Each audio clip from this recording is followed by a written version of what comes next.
What is up, guys? Destin Duelist here, back with another video for you guys today, and today will be a Yu-Gi-Oh! Discussion video. So this is going to be my first discussion video on my channel about Yu-Gi-Oh! So I'm excited for this. So you should expect the discussions to be like this. I don't really think I'm going to change formats. This is probably how it's going to be. I give my thoughts on this kind of topic that I bring up for the discussions, and obviously in the comment section below we'll all discuss your guys' thoughts and opinions on the discussion at hand.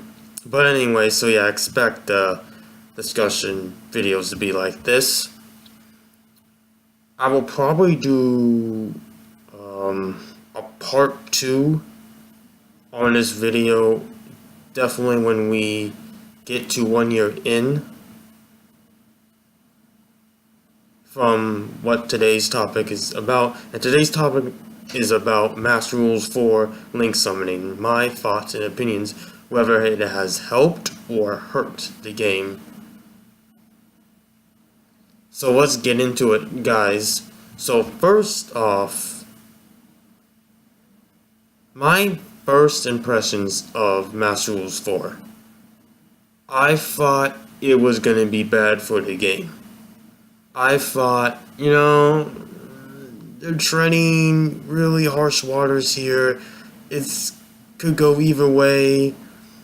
And because what I thought it was going to hurt the game, and the fact that it was forcing everyone to play it,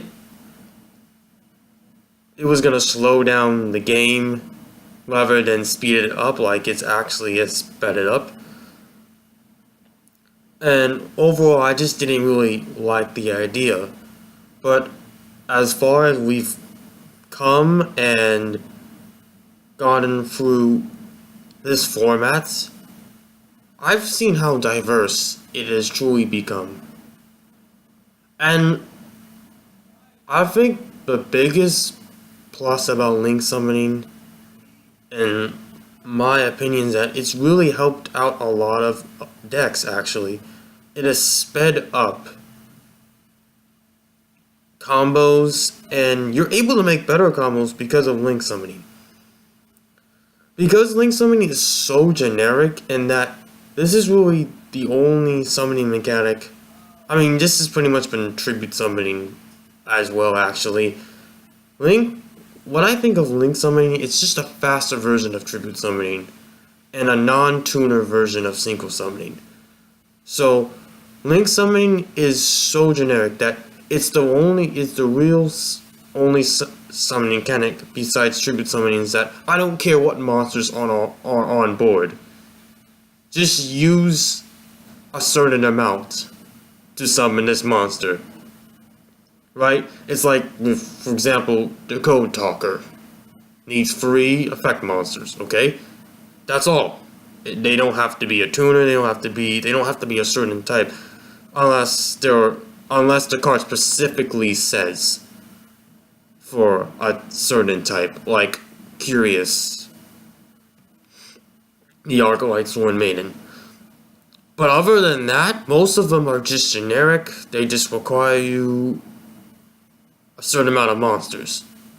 And here's an even bigger plus to Link Summoning is that you can use Link monsters to get into other Link monsters by just using its rank rating. So, for example, the Code Talker, say you wanted to summon Borlo, okay? The Code Talker accounts for 3 of those materials because its link rating is free. So all you need to do if you have the Code Talker on board to get a Borlo is the Code Talker and another effect monster. That's all you need. So that is really the real perks of this mechanic. So that it's so generic that you could literally just play, And honestly, you have to think of a few different ways to play, but it's made decks function faster. It's sped up their game state. It gives them more options than they ever had before. I'll take Ojamas, for example. Really, Ojamas were really kind of just a one-trick pony, you know? You had the fusions and just rank 2 exceeds. I mean, if you ran like Fabled engines and stuff like that, you could have added single summoning. I mean, but really, it was mainly just rank 2 exceeds and fusion summoning Ojama Knight and King. Now with Link's monsters, it gives the deck a whole new aspect towards it. It gives it another type of monster that you can easily get on board. For example, Ojama Red is a 1-card Borreload. 1-card Soyuya. Red was just for swarming and getting multiple Exceed monsters on board. But now, it can be used for either getting multiple Link monsters or, like I said, Borreload, Soyuya, whichever one you need at the time. So, that's to me is a real positive. It's really buffed that deck and gave it a new identity. And what I also like about Link monsters is that they don't have defense. This is really important and really cool and strong at the point of you can't Pokemoon them, pretty much.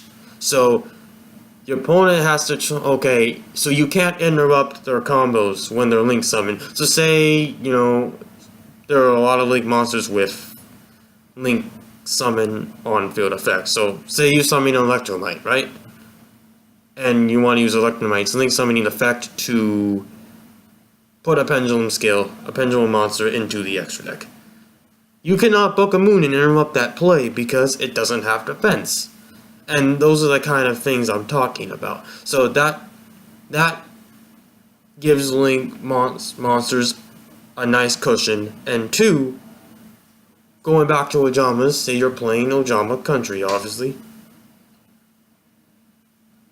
Common Country does nothing to your Link monsters. Your Link monsters will not be affected at all by Ojama Country because they don't have defensive switch, they just have attack. So that's really cool. So those are the kind of cool interactions and neatness of the fact that Link monsters only have attack. So that's another plus. And I want to go over one more thing that I really like about this is that when you are trying to figure out what directions you want your Link arrows to go, so which Link monsters should go in which zone and whatnot, when you can get multiple Link monsters on board and combo off each other, it's really cool to see. You can make really interesting boards and really cool.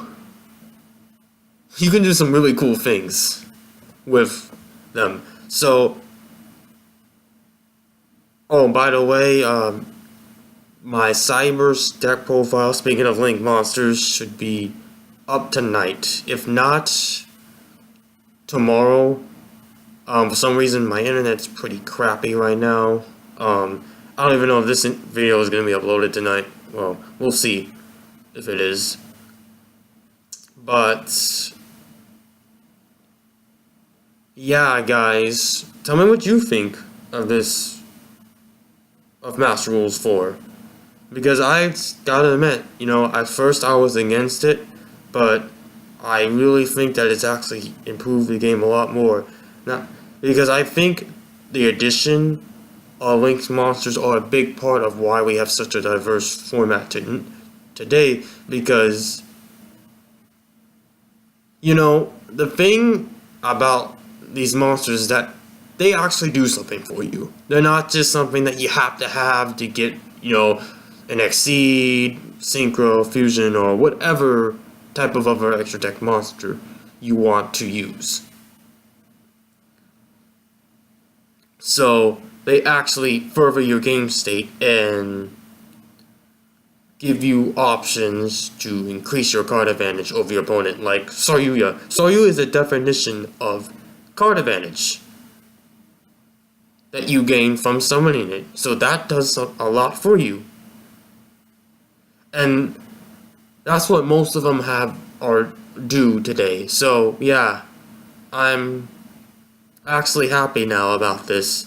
I never thought I would ever really like Master Rules 4, but you know, it turns out that we had to just play it out and see how it goes. And so there'll probably be part 2 to this going off of a total year, because you know, a lot can happen in these next couple months till June, when we first were introduced to Master Rules 4. So yeah, there'll definitely be part 2. But yeah, tell me what you guys think again about Master Rules 4. Do you think that it's definitely helped or hurt the game? Tell me your thoughts, and let's talk about some Yu-Gi-Oh, guys. So like, comment, subscribe, click on that notifications bell to get my content first. And now, I'm Destined Duelist, guys. I'm signing off now. Peace. Have a great day, guys.